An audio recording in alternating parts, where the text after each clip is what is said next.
Eu lembro daquele dia como se fosse ontem. Não foi um dia de gritos, de brigas feias, com pratos voando como a gente vê em filme. Foi muito pior. Foi um dia de silêncio, de um vazio que pesava toneladas no meu peito. Eu cheguei em casa depois de uma reunião exaustiva que eu mesma tinha fechado para nossa construtora, aquela que eu ajudei a tirar do chão com as minhas próprias mãos. Estava esperando o abraço de Marcos, meu marido, o cheiro do nosso jantar, aquela rotina boba que a gente constrói e acha que vai durar para sempre. Mas a casa estava fria, silenciosa demais, as luzes apagadas. Eu chamei por ele, 1, 2, 3 vezes. A voz já saiu estranha, baixa, como se soubesse o que estava por vir.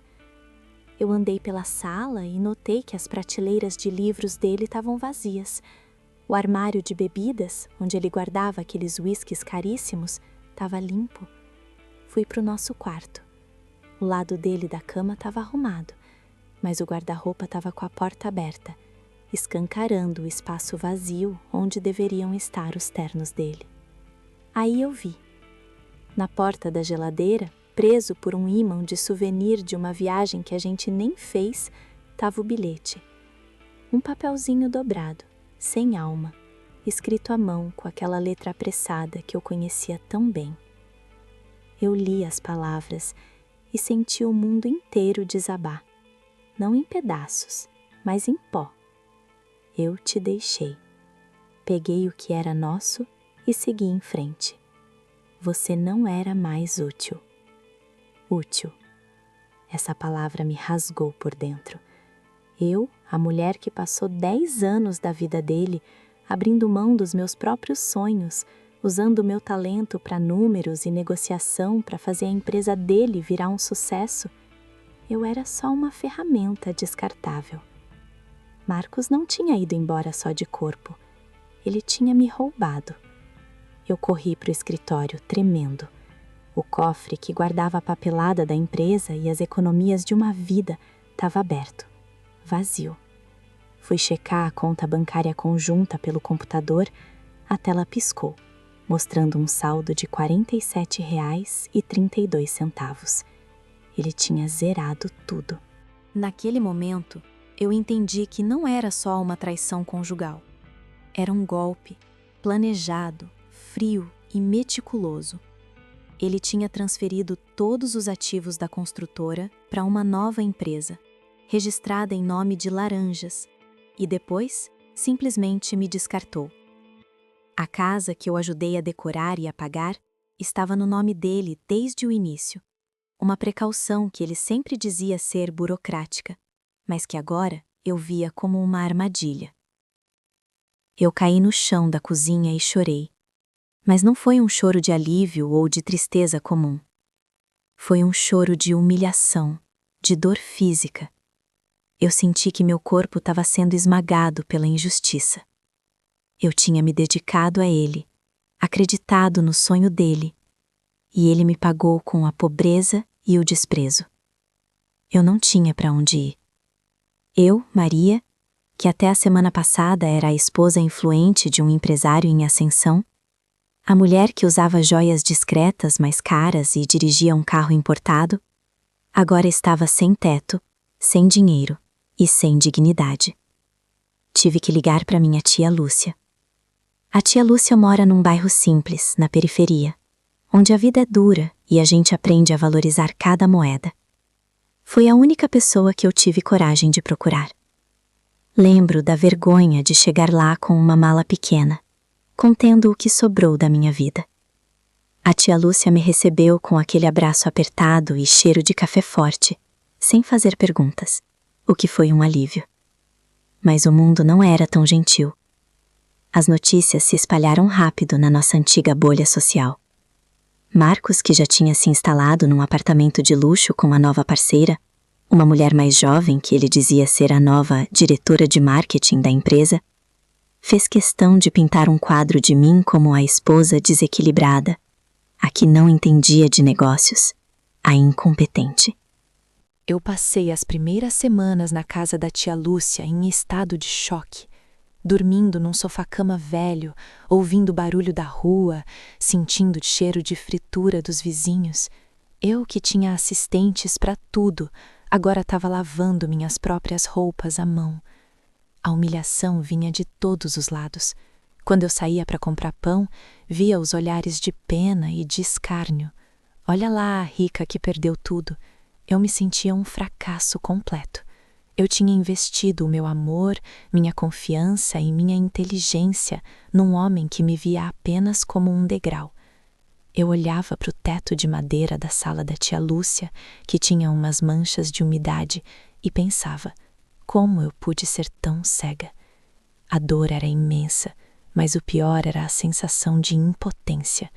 Ele estava lá, no topo, rindo da minha cara, usando o dinheiro que era meu para bancar a vida nova dele. E eu estava aqui, sem um tostão, dependendo da bondade da minha tia. Eu chorei até não ter mais lágrimas. Pensei em desistir, em me esconder para sempre. O que me restava? Nada. Mas foi numa manhã cinzenta, enquanto eu ajudava a tia Lúcia a varrer a calçada, que a chave virou.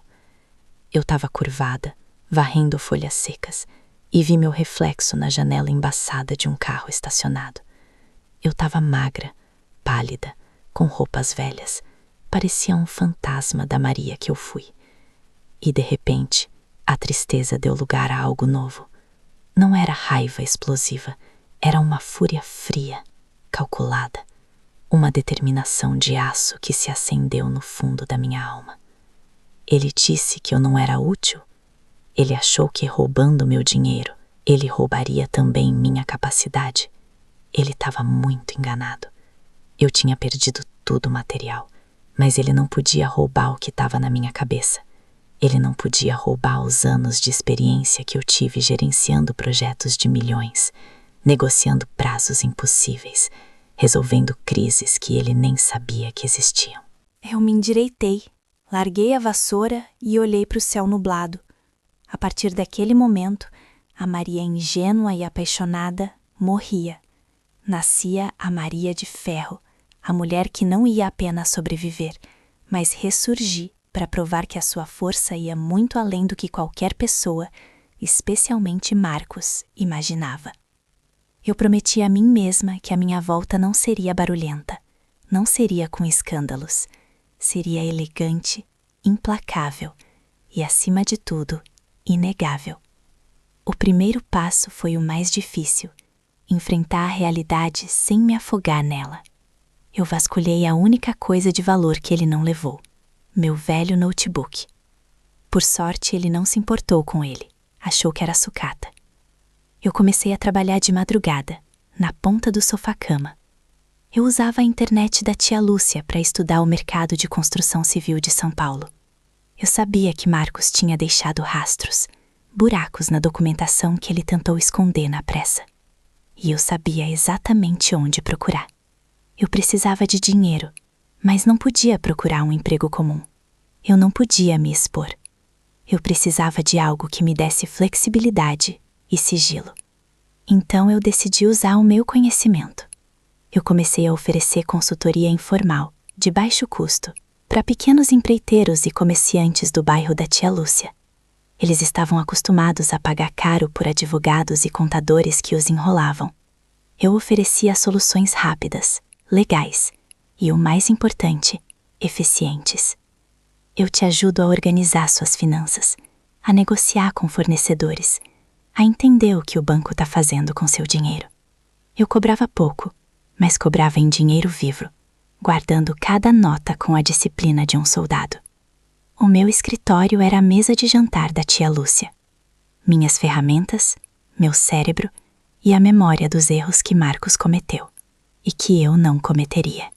A cada pequeno sucesso, um contrato bem fechado para um vizinho, uma dívida renegociada para dono do mercadinho, eu sentia a confiança voltando. Era como se cada centavo ganho fosse um tijolo na reconstrução da minha alma.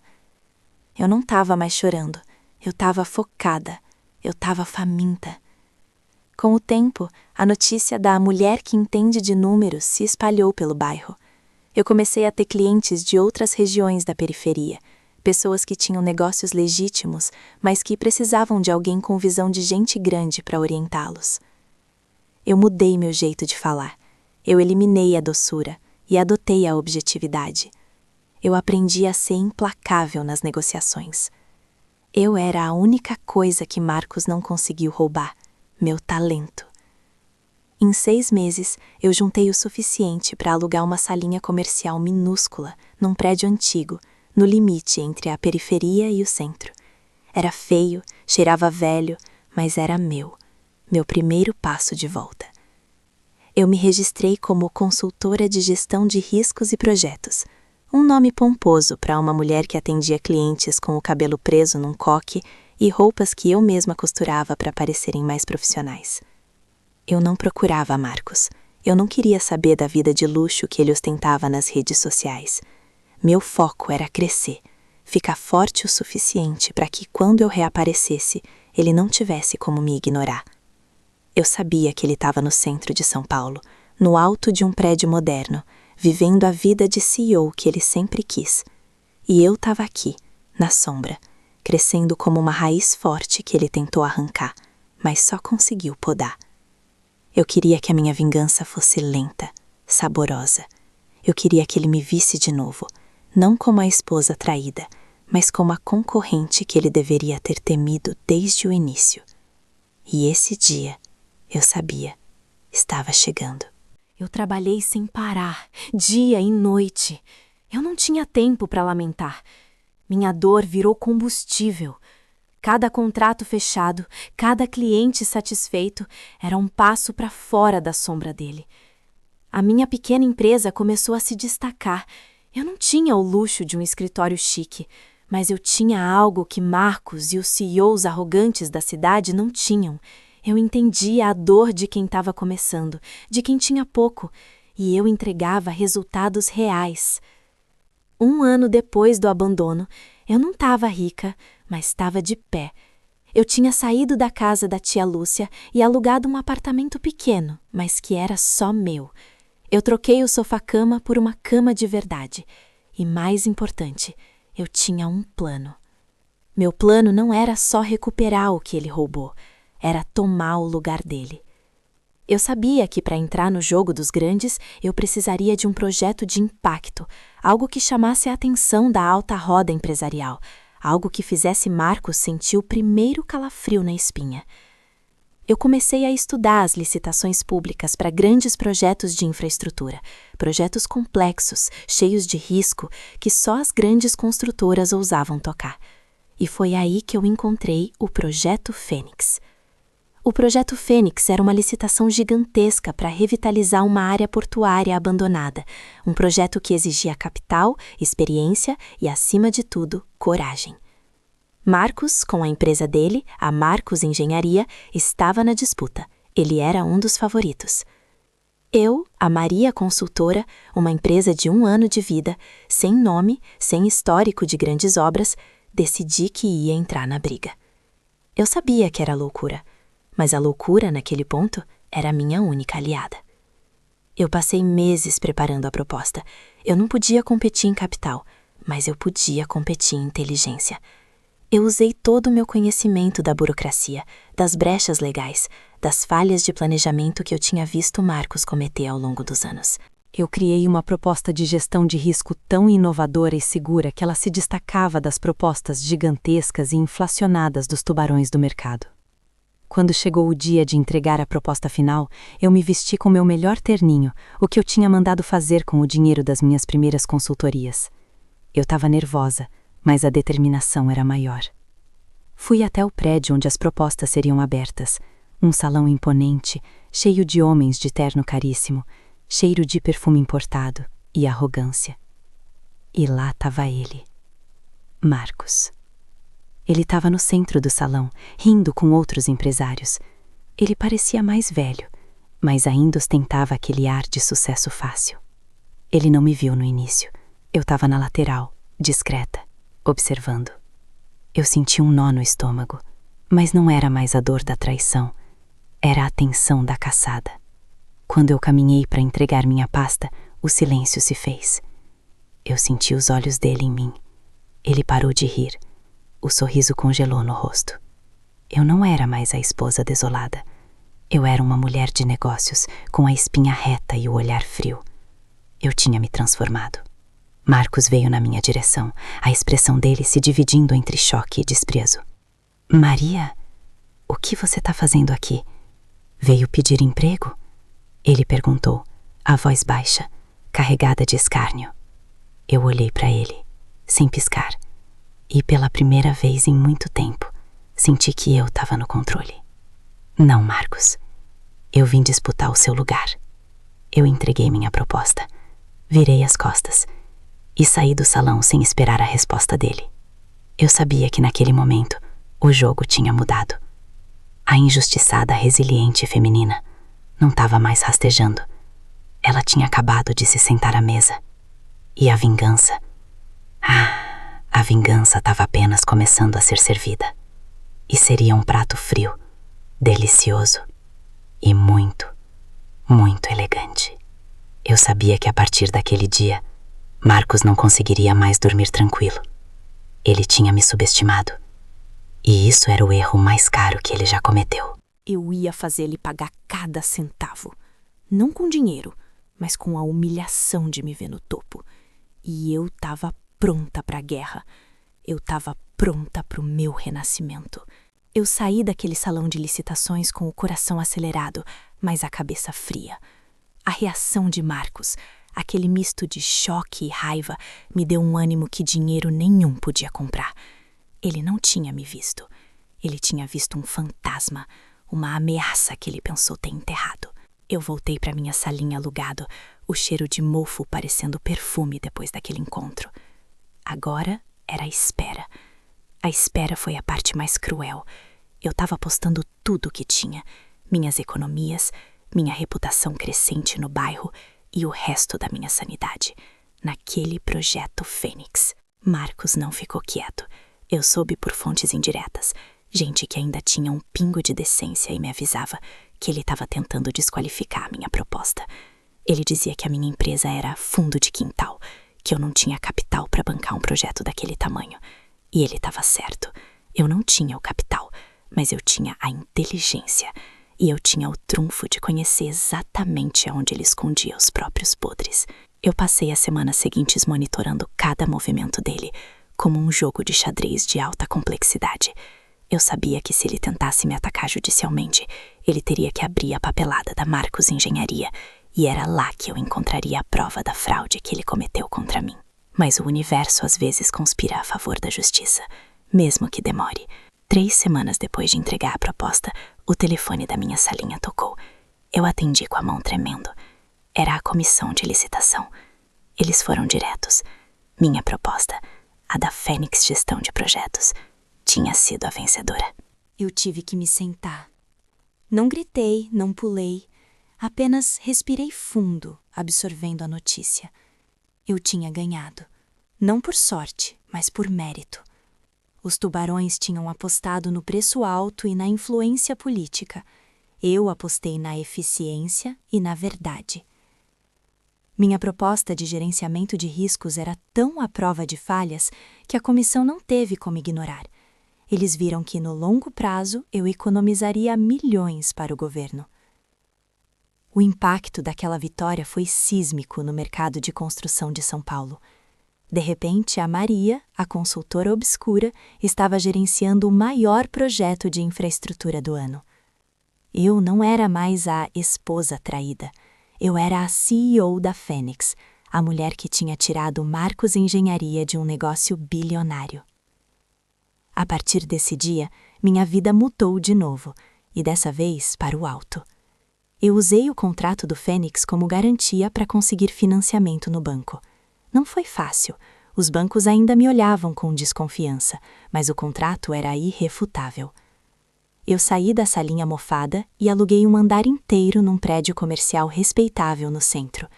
Não era o prédio de luxo onde Marcos estava, mas era moderno, limpo e profissional. Eu contratei uma equipe pequena, mas afiada, de engenheiros e administradores que tinham sido descartados por outras empresas por serem muito éticos.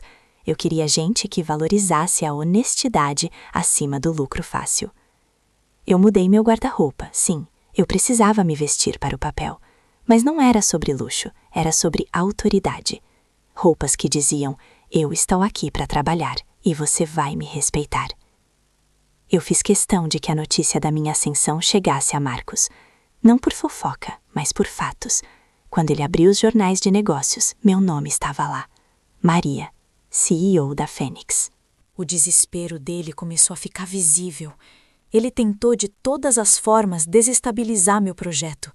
Ele tentou subornar meus subcontratados e espalhar boatos sobre atrasos que não existiam, mas eu estava sempre um passo à frente. Eu tinha aprendido com ele. Eu sabia todas as cartas sujas que ele guardava na manga. Eu me tornei um muro de ferro. Não havia espaço para emoção. Eu era a profissional, a gestora, a implacável. Foi nesse período que eu encontrei Eduardo Fontes. Eduardo era o CEO da Fontes Holding, um conglomerado que dominava o setor de logística e matéria-prima. Pensem em um homem que nasceu em berço de ouro e nunca precisou provar nada a ninguém. Ele era a personificação da velha guarda, elegante, frio e com um poder que fazia o de Marcos parecer brincadeira de criança. Eu o conhecia de vista, claro. Quando eu era a esposa de Marcos, eu o via em eventos de gala. Ele nunca me dirigia a palavra, nenhum cumprimento. Para ele, eu era a sombra bonita, o acessório silencioso ao lado do meu ex-marido. O desprezo dele era palpável naquela época. Não era pessoal, era institucional. Eu era apenas a mulher. Agora, ele me ligou. O convite veio por meio de sua secretária, formal e direto. O Sr. Fontes gostaria de discutir uma potencial parceria estratégica para a fase 2 do Projeto Fênix. Eu sabia o que ele estava fazendo. Ele estava me testando. Ele queria ver se a Maria do Fênix era real ou apenas um golpe de sorte. Eu me preparei para essa reunião como se fosse a final de um campeonato.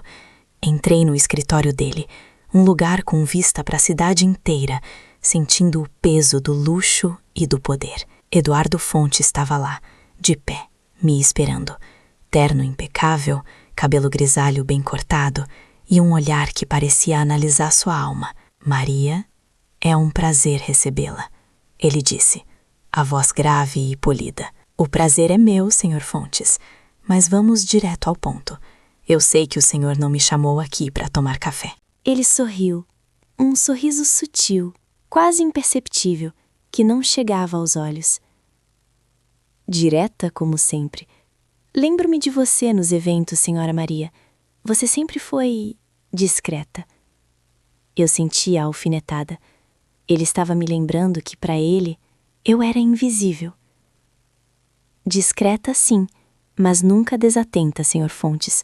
Eu ouvia muito nos bastidores e aprendi que, neste mercado, quem fala muito geralmente não tem nada de importante para dizer. O sorriso dele se alargou um pouco mais. Ele gostou da resposta. Eu não estava me desculpando por ser a ex-esposa, eu estava afirmando minha presença. Ele me testou por 1 hora. Perguntas sobre logística, sobre os desafios burocráticos do Fênix, sobre minhas projeções financeiras. Ele tentava me encurralar, procurando a falha, o ponto fraco que revelaria que eu era apenas uma amadora sortuda. Mas eu não dei espaço.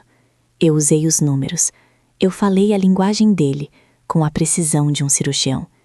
Eu tinha passado a vida absorvendo informações, e agora eu estava descarregando todo aquele conhecimento. No final da reunião, ele recostou-se na cadeira e me olhou com uma admiração profissional que era inconfundível. Impressionante, Maria. Sua visão de gestão de risco é a mais limpa que vi em anos. Você não está apenas construindo, está garantindo a segurança do investimento a longo prazo. Essa é a minha especialidade, Sr. Fontes, garantir que as coisas não desmoronem por causa de falhas básicas de planejamento. Eu fiz uma pausa e adicionei com um tom neutro. É algo que aprendi com a experiência. Ele entendeu a dupla conotação. Eu estava falando da minha empresa e do meu casamento com Marcos. Eduardo Fontes decidiu que queria fazer negócios comigo. Ele propôs uma parceria de fornecimento de materiais para o Fênix, com termos altamente vantajosos para a minha empresa. Era um selo de aprovação da velha guarda. Se Eduardo Fontes confiava em mim, o resto do mercado teria que seguir. Eu aceitei a parceria, mas com uma condição. Eu serei a única responsável pela gestão. Não aceito interferências na minha metodologia. Ele concordou sem hesitar. Sair daquele prédio foi como sair de um campo de batalha. Eu tinha enfrentado o desprezo dele e o transformado em respeito. A injustiçada resiliente estava se tornando a favorita do mercado. A notícia da parceria entre a Fênix e a Fontes Holding chegou a Marcos como um raio. O pânico dele se transformou em desespero. Ele começou a me ligar, não para brigar, mas para implorar. Maria, você não pode fazer isso, você está me destruindo. Eu não atendia, eu bloqueava. Ele tentava o e-mail. Nós podemos conversar, podemos voltar. Eu cometi um erro. Você é a única pessoa que realmente entende de negócios como eu. A audácia dele era inacreditável. Ele queria voltar agora que eu era útil, agora que eu era um ativo valioso. Eu mandei uma resposta curta e fria, usando o e-mail corporativo da Fênix, com minha assinatura de CEO. Marcos, os erros que você cometeu são irreversíveis. Minha única prioridade é a Fênix Gestão de Projetos. Sugiro que você se concentre na sua empresa e pare de me contatar. Assuntos de negócio serão tratados por meus advogados. Eu estava provando que a vingança não precisava de gritaria. Ela precisava de sucesso.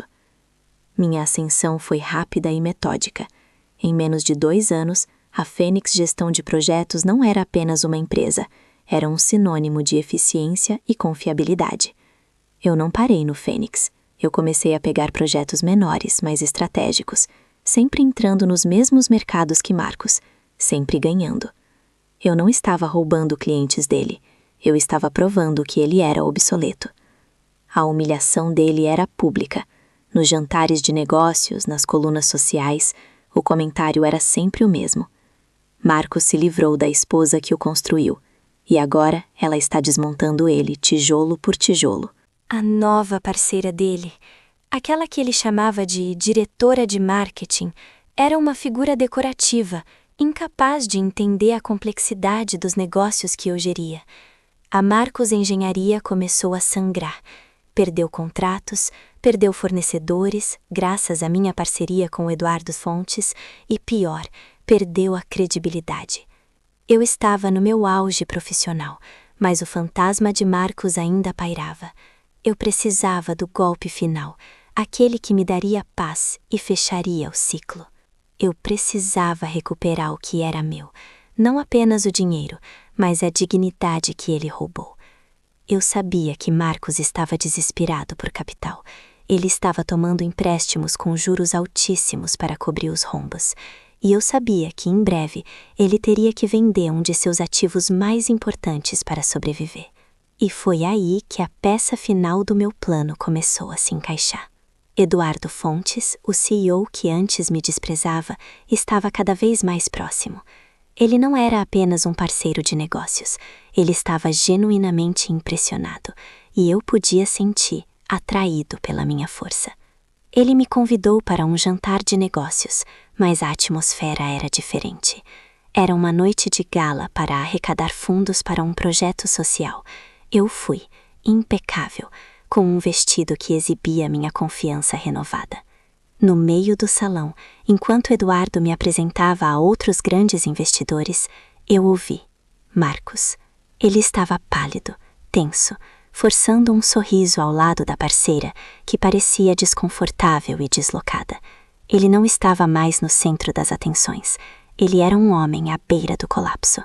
Eduardo me segurou pelo braço, um gesto de proximidade que não passou despercebido por Marcos. Maria é a prova de que a inteligência é o maior capital, Eduardo disse para a roda de empresários, e olhou diretamente para Marcos, que estava a poucos metros. Eu sentia a raiva dele borbulhar. mas ele não podia fazer nada. Eu estava sob a proteção implícita de Eduardo Fontes. Marcos, então, fez a única coisa que lhe restava: a humilhação pública. Ele se aproximou, fingindo cordialidade. Maria, que bom te ver. Você está ótima, mas não deveria se misturar com essa gente. Eles só vão te usar, ele disse, tentando soar paternal e superior. Eu olhei para ele. Calma. Eu não tinha mais medo dele. Eu tinha pena. Marcos, eu respondi, com a voz baixa o suficiente para que apenas o nosso grupo ouvisse. Eu não me misturo. Eu lidero. E se eu estou sendo usada, garanto que o retorno do investimento é muito maior do que você jamais conseguiu gerar. Ele tentou argumentar, mas Eduardo interveio, com uma frieza cortante. Marcos, a senhora Maria tem compromissos. E, a propósito, Fontes Holding está interessado em adquirir sua participação no terreno do Porto Sul. Mande seus advogados nos procurarem, ou o banco o fará por você. O rosto de Marcos ficou branco. O Porto Sul era o último grande ativo que ele tinha, o único que ainda valia milhões. Eduardo Fontes estava negociando a compra na minha frente, como se estivesse comprando sucata. Marcos olhou para mim, implorando com os olhos, como se eu pudesse interceder. Eu apenas sorri, um sorriso elegante e final. Eu lamento, Marcos, mas eu não sou mais útil para você. Eu virei as costas e segui Eduardo, deixando Marcos afundar na própria vergonha. Naquela noite, eu entendi que a vingança não era apenas sobre fazê-lo sofrer. Era sobre a minha liberdade e sobre reescrever a história. O próximo passo era fechar o cerco.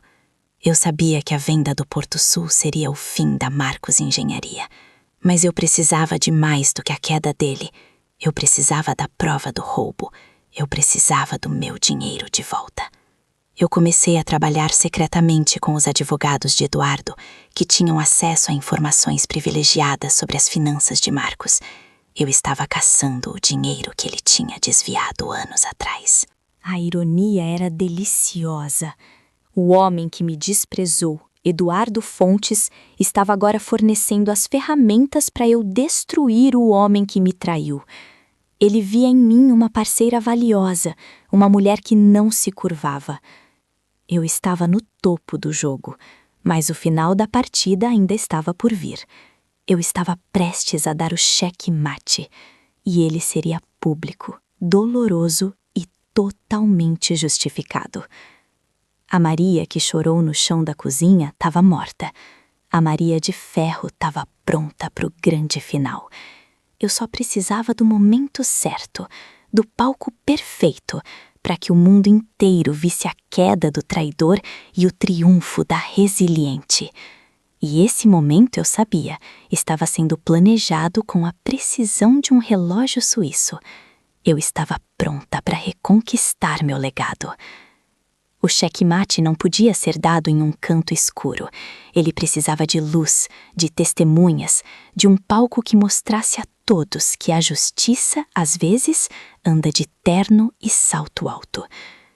Eu passei as semanas seguintes trabalhando lado a lado com os advogados de Eduardo Fontes. Eles eram tubarões de verdade, e eu era a isca perfeita. Eu sabia exatamente onde Marcos tinha escondido os rastros do dinheiro que ele roubou de mim, porque eu conhecia a mente dele, as manias dele de esconder o que era sujo por trás de camadas de burocracia desnecessária. Marcos usava empresas de fachada, registradas em paraísos fiscais, para lavar o dinheiro da construtora que era nossa. Ele tinha feito isso com a certeza de que eu, a esposa tola, jamais entenderia a complexidade do esquema. Mas ele esqueceu que eu fui a primeira a revisar os contratos dele, a mulher que o ensinou a apertar o parafuso certo. Os advogados encontraram a trilha. Aquele saldo de R$ 47,32 na minha conta, o símbolo da minha humilhação, tinha se transformado em milhões em contas frias nas Ilhas Caimã. Com essa prova em mãos, eu não precisava de vingança emocional. Eu precisava de reparação legal e financeira. O palco, para o final, foi a Assembleia Anual de Construtoras e Investidoras. Era o evento mais importante do ano, onde os grandes negócios eram selados e as reputações feitas ou desfeitas. Marcos estaria lá, claro. Ele estava desesperado para fechar qualquer negócio que o salvasse da falência iminente, já que a Fontes Holding estava pressionando a compra do Porto Sul a um preço de liquidação. Eu cheguei ao evento com o Eduardo Fontes, não como namorada, mas como parceira de negócios de igual para igual. Eu usava um vestido azul marinho, discreto, mas de um corte impecável. Eu não precisava de brilho para ser notada. O meu nome já era o suficiente. Marcos me viu entrar. Estava perto da mesa de bebidas, com a parceira visivelmente entediada ao seu lado. O olhar dele era uma mistura de ódio e súplica. Ele tentou se aproximar, mas Eduardo, com uma cortesia fria, me manteve ao seu lado, como se estivesse protegendo um ativo valioso. Você tá pronto para o show, Maria? Eduardo sussurrou, com um brilho nos olhos. Ele parecia se divertir com a minha ascensão e com a queda do velho rival. Eu nasci pronta, Eduardo. O momento alto da noite era a apresentação das grandes empresas. Marcos, em um ato de desespero, conseguiu um espaço de 10 minutos para tentar vender a solidez da Marcos Engenharia e pedir novos investidores para salvar o Porto Sul. Ele subiu ao palco, visivelmente nervoso. Começou a falar sobre sua visão de futuro, mas a voz dele tremia. O mercado já sabia que ele estava cambaleando. Eu esperei. Minha respiração era lenta e controlada. Quando Marcos terminou, com aplausos mornos e forçados, o mestre de cerimônias anunciou o próximo palestrante. E agora, com a palavra, a visionária que está redefinindo a gestão de projetos no Brasil, a CEO da Fênix, Maria. Eu subi ao palco. As luzes me acertaram, mas eu não senti calor. Eu senti poder. Eu não comecei falando da Fênix. Eu comecei falando sobre integridade. Boa noite a todos. Eu vejo muitos rostos conhecidos aqui. Pessoas que me viram começar, que me viram cair e que agora me veem ressurgir. Eu disse, olhando diretamente para Marcos, que estava sentado na primeira fila. Ele estava tentando manter a compostura, mas seus olhos estavam fixos nos meus. Há alguns anos, eu fui traída e roubada. Não apenas no meu casamento, mas nos meus negócios. Alguém que eu confiei achou que poderia me descartar, levar tudo o que eu construí com o meu talento e me deixar com 40 e poucos reais na conta. Eu continuei e ouvi um burburinho na plateia. Eu não precisei dizer o nome dele. Todos sabiam a história. Essa pessoa acreditou que, roubando o meu capital, roubaria também a minha capacidade. Mas o capital mais valioso que eu tinha estava aqui. Eu toquei minha testa e ele não conseguiu levar. Eu fiz uma pausa dramática. Eduardo me observava com orgulho. Hoje, eu não estou aqui para falar de ressentimento. Estou aqui para falar de fatos e de justiça. O projeto Fênix não é apenas um projeto de infraestrutura. É um projeto de resiliência. E para que ele continue sendo um sucesso, ele precisa de parceiros com integridade comprovada. Eu sinalizei para o meu advogado, que estava na lateral do palco. Vocês acabaram de ouvir o Sr. Marcos falar sobre a solidez da Marcos Engenharia. Eu lamento informar, mas essa solidez é uma fachada. A Fênix Gestão de Projetos, em parceria com a Fontes Holding e com as autoridades competentes, descobriu o rastro do desvio de fundos que levou à minha ruína pessoal e que está por trás da crise financeira da Marcos Engenharia. A sala ficou em silêncio. Marcos se levantou da cadeira, o rosto vermelho. Isso é mentira, calúnia, ele gritou, mas a voz dele se perdeu na imensidão do salão. Eu o ignorei completamente, mantendo o foco na plateia. O dinheiro desviado, incluindo o meu capital inicial na construtora, foi rastreado em contas offshore. E eu tenho o prazer de anunciar que, neste momento, a justiça está agindo para reaver esses valores. E mais. Eu respirei fundo, sentindo o gosto da vitória. A Marcos Engenharia está sendo imediatamente alvo de uma investigação por fraude contábil. Eu não estava gritando. Eu estava apenas narrando os fatos, com a frieza de quem lê um balanço. Quanto ao Porto Sul, eu continuei, e olhei para Marcos, que estava sendo contido por seguranças. A Fênix Gestão de Projetos, em uma operação estratégica com a Fontes Holding, acaba de adquirir a dívida majoritária da Marcos Engenharia. Com isso, estamos assumindo o controle do Porto Sul, garantindo a continuidade do projeto e a estabilidade do mercado. O choque foi total. Eu não apenas o denunciei, eu o comprei. Eu usei o meu sucesso e a parceria com Eduardo para tomar o último resquício de poder dele. O que você está fazendo, Maria? Você não pode fazer isso! Marcos berrava enquanto era escoltado para fora do salão. Eu olhei para ele uma última vez e meu sorriso foi a minha resposta final. Eu posso, Marcos, porque eu construí isso e você apenas tentou roubar. Eu voltei-me para a plateia, a respiração de todos suspensa. A Fênix não apenas ressurge, ela compra os destroços. Agora, vamos falar de negócios de verdade. Minha proposta para a fase 2 do Fênix. A reunião continuou, mas para mim, a história de Marcos tinha acabado ali. Ele saiu algemado pela vergonha, não pela polícia naquele exato momento, mas pela exposição pública e pela perda total de controle sobre sua vida e seus ativos. Nos dias que se seguiram, a notícia explodiu. A queda de Marcos foi rápida e brutal.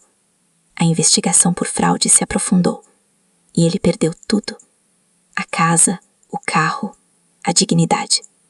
Ele se tornou o símbolo do empresário arrogante que subestimou a mulher ao seu lado. E eu me tornei o símbolo da injustiçada resiliente feminina. A recuperação do dinheiro que ele desviou foi lenta, mas aconteceu. Eu recebi de volta uma quantia significativa que eu nem precisava mais para sobreviver, mas que era crucial para fechar o ciclo da justiça. Eu usei esse dinheiro, o dinheiro que ele roubou, para criar um fundo de investimento para mulheres empreendedoras que foram vítimas de injustiça ou violência financeira. Meu legado não seria apenas a Fênix, seria a mão estendida para outras Marias. O relacionamento com Eduardo Fonte se aprofundou. Ele me respeitava de uma forma que Marcos jamais poderia. Não havia mais desprezo, havia admiração pura. Ele me via como uma igual, talvez até superior em termos de garra e visão. Uma noite, estávamos no meu novo escritório, no alto de um prédio com uma vista incrível, revisando os planos para a expansão da Fênix. Você não precisava ter sido tão implacável com Marcos, ele comentou com um sorriso. Você o destruiu completamente. Eu olhei para a cidade iluminada, sentindo a brisa suave. Não fui eu que o destruí, Eduardo. Foi ele que se destruiu. Eu apenas tirei o lixo que ele deixou no meu caminho. Ele me ensinou uma lição valiosa, que a confiança cega é o erro mais caro nos negócios. Eu não vou cometê-lo de novo, nem na empresa, nem na vida pessoal. Ele assentiu, compreendendo. Você é uma força da natureza, Maria. E você me desprezou quando eu era apenas a esposa dele, eu lembrei, com um tom leve, mas firme. Ele não se encolheu. Eu me arrependo amargamente. Eu não via a mulher por trás da sombra. Eu via o acessório. Você me ensinou que o verdadeiro poder não está no sobrenome, mas na inteligência e na capacidade de se reerguer. Eduardo se tornou meu parceiro mais confiável, tanto nos negócios quanto lentamente na vida. Ele me dava o espaço para brilhar e eu lhe dava a visão de futuro que ele precisava. Eu nunca mais olhei para trás com dor. Olhar para minha trajetória era olhar para a prova de que o fracasso não é o fim, é apenas o começo de uma história muito maior. A Maria que chorou no chão da cozinha renasceu como a CEO de ferro. Eu não apenas recuperei o que era meu, eu conquistei algo muito mais valioso. A certeza inabalável de que minha força não dependia de homem, de dinheiro ou de status social. Minha dor virou meu legado. E eu estava no topo, olhando para um mundo que eu mesma reconstruí, tijolo por tijolo. A injustiçada, resiliente feminina tinha finalmente conquistado o que sempre mereceu: respeito, poder e o mais importante, a liberdade de ser plenamente quem ela era. E essa vitória, eu garanto a vocês, tinha um sabor doce e inesquecível. O jogo estava ganho. E eu, Maria, estava apenas começando.